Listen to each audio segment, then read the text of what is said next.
Previously on the Trogly's Guitar Show, a vintage Les Paul found me. For sale by the granddaughter of the original owner. The reason for the sale is she wanted to buy her daughter a car for Christmas because she had just graduated high school early and was going off to college. It was a necessity, and they were just recently scammed out of a different car, which forced that situation. It was in beautiful condition, just needed a little bit of TLC. Unfortunately, a deeper dive found out that the neck pickup was dead, and it was a true holy grail short magnet PAF. The nut was also busted, and was amateurly repaired by me in a not so good way. We were also missing the original case, due to a marital dispute. Today, we're going to finish up that story, and share with what I've decided to do with this guitar.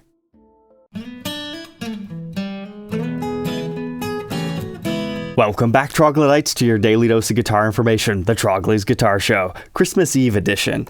Alright, so last time we saw the Ebony Block Les Paul SG, this is what it looked like. With the neck pickup removed, I had sent that off to Lindy Fralin to get rewound, and it is actually here in time. So, fun little story, this was actually meant to be the Christmas Day episode, but I thought it would be such a buzzkill if at the end we're like, oh yeah, sorry, the neck pickup doesn't work. Instead, I decided to use a different video for that one, so make sure you catch that tomorrow at 7 p.m. Eastern Standard Time sharp. It's kind of like this one, but I drove to the original owner and bought a custom color 80s guitar from him. So kind of like the old Trade Tuesday episodes.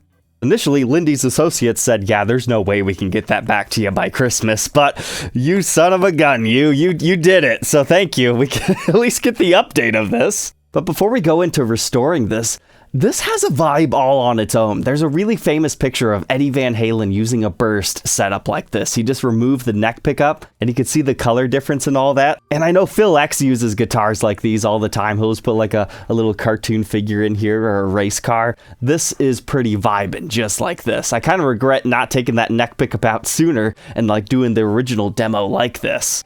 But we've got the original pickup back now, so let's go ahead and dive into that story.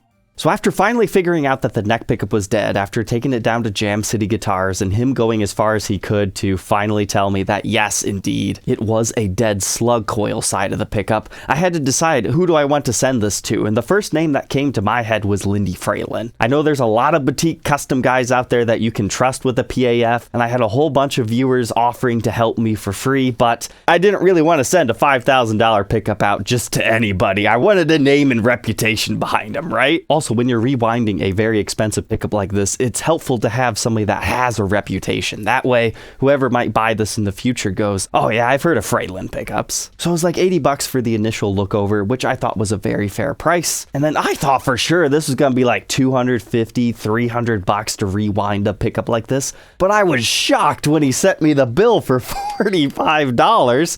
That's a great deal. So thank you, Lindy, for taking care of me here. This episode's not sponsored by them. I'm genuinely happy with his service. All right, so let's see this for the first time together here. How did he do? Well, the cover's looking good. Doesn't look like he messed with the aging or anything, but I'm real curious to see how the solder joints played out back here. Besides them looking extra shiny now, it doesn't look like he had to add any extra solder to it. So I'm sure an expert could see this and be like, oh yeah, that's definitely had the cover off at one point in time. And it looks like maybe our decal is cracked a little bit, but this definitely does not look like a super molested pickup or anything. But it was funny, he was saying when he tore this apart, it was one of the cleanest ones that he's seen come into his shop. Because normally he has like beer spills and human dust inside, but he just said this one was just really ridiculously clean. And also to that fact, he could tell that this wasn't stored improperly at all, because the tape that surrounds the coils is made of like a thermobond glue. So if it ever gets extremely hot or anything, you just can't reuse it. But he said it was perfectly clean, so he was able to reuse the original tape and everything. So the adjustable coil was just fine. So this is technically only a halfway rewound pickup because it was the slug coil side that died. And I asked him, how the heck does that happen on a guitar that sits and doesn't get played at all? He said it's the enamel coating over top of the wiring inside of it. As it ages, sometimes it can deteriorate and then a short happens. So he just ended up rewinding that side of the coil. So in terms of fixing a pickup, that's about the best case scenario. Because initially I was hoping I had just like tugged the lead or something, but no, he said that's not even a possibility. And unfortunately during the troubleshooting process, we had to cut the original wire just a tad, just to see, because sometimes apparently the solder can actually cause a short if it melts into it. I don't really know too much about that. but that was something Jim over at Jam City said is possible while we were troubleshooting this together. But I suppose before we go too far here, we should verify that it works. The other side of the coil didn't die during transit or something. If you're not sure how to do that, you need to get yourself a multimeter, put it on the 20k ohm setting. And you don't have to have the alligator clips, but I just find it easier. So you put the ground on the grounded side, then your inside wire, you need your other side on. So there we go. This one is now reading 8.32, which is a pretty hot PAF. So I think it's time to go ahead and install it. But just as a quick side note, while I was over at Jim's place, he replaced this saddle with a nylon one. It's not an exact match, but it matches a little bit better than the metal one that I had borrowed from that 80s APR one. And a commenter pointed out why this could not be correct in the slightest. This is a chrome arm, whereas everything else is nickel. For whatever reason, that just didn't catch my eye until that commenter pointed it out. So yes, at some point in time, this arm was replaced. I was suspicious of it, but that definitely sealed the deal.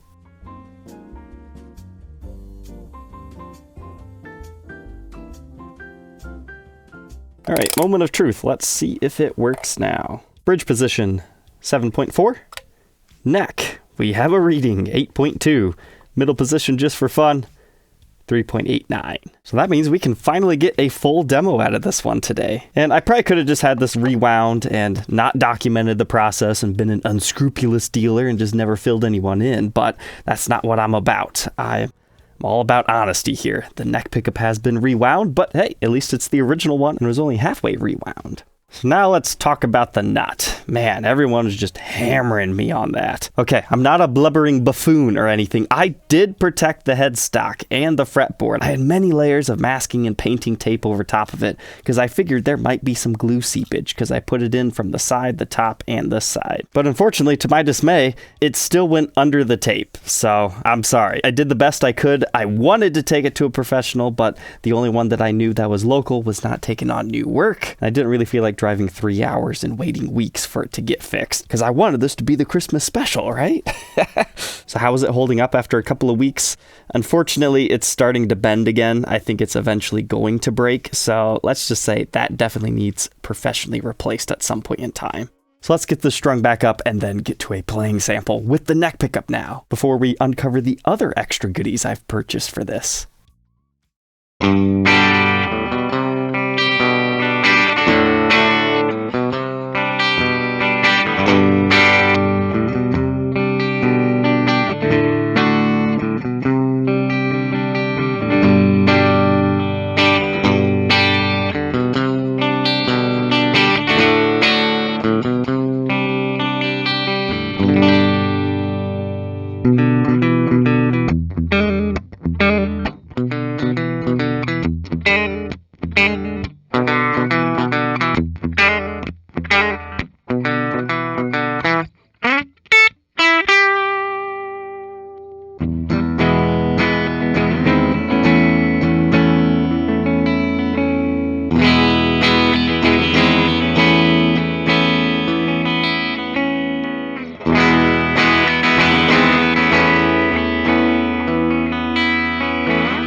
Got a nice vintage tone to it, right? I was commenting earlier how open that bridge pickup sounds, and now that we've got our neck pickup working, it's got that exact same thing going on.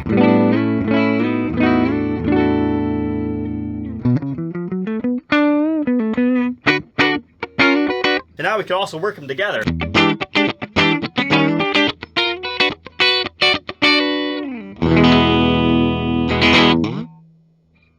So cool, I'm glad it's back up and running. I had some people asking about neck dive on this one. It's perfectly balanced to me.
Now we've had our fun, I have a couple other loose ends to tie up on this.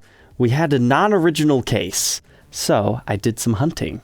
I'm not gonna say I found the exact original case or anything, but I found something that's at least 60s in vintage. Although it was very strangely packed, to say the least. This one got listed on Reverb about a week after the video came live. And while no, it's not the correct one that has like the alligator skin exterior, which I find incredibly cool, it does have a very similar style latch, and I believe this to be a slightly later 60s case. So maybe the story could be the arm was replaced at the same time that the case was because of like the house fire or something, had I not documented the true tale. But the most important thing for me is that it has the correct yellow interior, because that is part of the vibe here.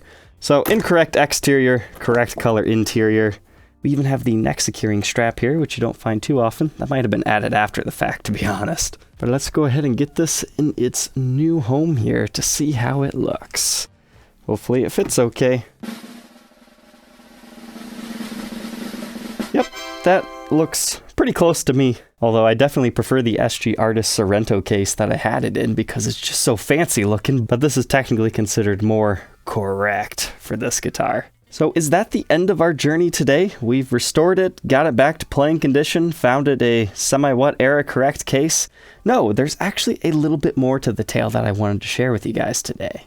It was a pretty common practice back in the 50s and 60s that when you bought a guitar, if it was like your first guitar, you would want an amp to bundle into the package. And this is the original amp that came with this guitar. However, it hasn't been used in so long, and I don't even want to begin to start to troubleshoot anything that might be wrong with this. At least not at this time. Maybe I could partner with Sweetwater and they could go through it and make sure everything's functioning the way it should be. But this is a GA40T. They basically just threw this in because they weren't going to ship it. I honestly don't even want to ship it. I mean, if somebody locally wants to give me like $800 for it, sure, I'd probably let it go. Because the 60s version of the Les Paul amplifier here are nowhere near as valuable as the cool 50s tweed-styled ones. Which I actually do have one of those in my collection. Now, this isn't one that would have came with a guitar like this by any means. This is just the GA5 Skylark. Yeah, Gibson made amps. This was basically Gibson's version of the Fender Champ. And I think it sounds pretty good. Some guys think this one needs a new speaker. Looks like a capacitor's fallen off too. And when I first bought this like 15 years ago, the tremolo stopped working. Like it just keeps spinning. But it's just too cool to sell.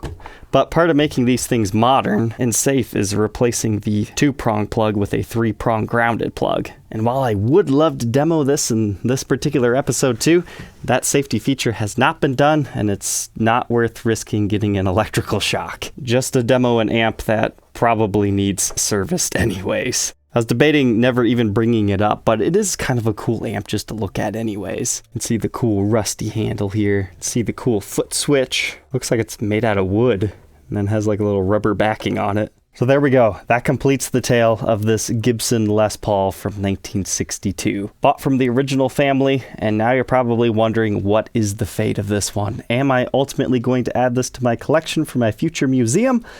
Let's talk a little bit here. There was a couple people upset in my last video that was even an opportunity because she said she thought she was selling it to a good home, all that. No, they knew 100% that I was just buying this for resale at that time. Because as I said in that first video, I typically don't deal in true 50s and 60s vintage because I can buy, 5 to 10 other guitars with that same amount of money from the era that I am extremely passionate about. That's not to say that these guitars aren't ridiculously cool, but after I got it and I played it, I kind of fell in love and I started to think about keeping it, but then it just seems something new pops up on this every couple of days, and it's like, I don't want to have to be the one that replaces the nut. So even though I love the Ebony Block SGs, I am going to put this on the market. However, if anybody has a 1963 or a 1964 Fender Stratocaster, relatively clean shape, kind of like this one, there is a guitar that I want for my personal collection that falls within my usual realm of things that somebody will only part with that if I can trade them one of those. That's pretty much the only trade I'm really open to on this, unless you have something really special from the Norlin era. Otherwise, I'm going to be putting this on Reverb. And that's pretty much what every dealer was telling them that they were going to do. They decided to do the quick sale, get the cash in hand, rather than sell it themselves on Reverb because of the convenience of the sale. They could get their car, they could sell it. They understood that anybody who was buying this was probably just going to flip it. Because imagine this, they would have listed it on Reverb. Somebody would have bought it, they would have got it, found out the neck pickup was dead, gave them a hard time about it, either returned it or would have asked for at least $5,000 back. So they would have been right where they were anyways. And I'm sure if any of the other dealers actually got the time to inspect this, because this was all just, based on photos, they probably would have sent them home or beat them up even more on price. So I'm kind of glad it ended up coming here so they could get more money for it. And then the other common question was, Trogly, why did you not plug it in and test the pickups? It was the one thing I forgot. They were here. I was in historian mode, teaching them all about their guitar. I was kind of excited to see it myself, having 2 PAFs in here. I just verified the pickups were there. Yes, I should have put my meter in, but the reason I did not plug it in is I did not want my first impression of this thing to be 5 old flat wound strings that felt like crap on old rusty frets. That's not how I wanted to experience this guitar. I wanted to clean it up and make it the way it should be. And unfortunately, I learned a valuable lesson, but that's okay. It got rewound, and still to this day I haven't contacted them about it because that's my bad. I didn't check it. I really doubt that they knew, because yes, we did say they took it to Guitar Center, but they probably had similar feelings to me. They just pulled the pickups, they saw the PAFs were there, so even if something is bad, you can fix them. And honestly, had I tested the pickup and saw that it was dead, I might have had to send them home with it, because that's just how I am. If I inspect a guitar and it's not as I was initially described, rather than trying to seem like a guy that's just trying to get one over on you and offer a lower price, I just normally state the reason and say, yeah, I'm just not going to be able to buy this one. But it was kind of a fun journey, because now if I ever run into a bad pickup, I know Lindy Fralin. I can just call him up and I know it's not that ridiculously expensive to rewind a pickup. So troglodytes, I hope you enjoyed this journey of restoring this 62 SG and purchasing it from the original family. Would it be cool to have one of every Les Paul in my museum? Yes, but 50s and 60s, there's enough museums out there that have already specialized in that. I want to be different with mine. That's why I'm at least narrowing it down to the Norlin era and the Henry J era. So Merry Christmas from the Trogly's Guitar Show. We'll catch you guys on the next episode. Take care.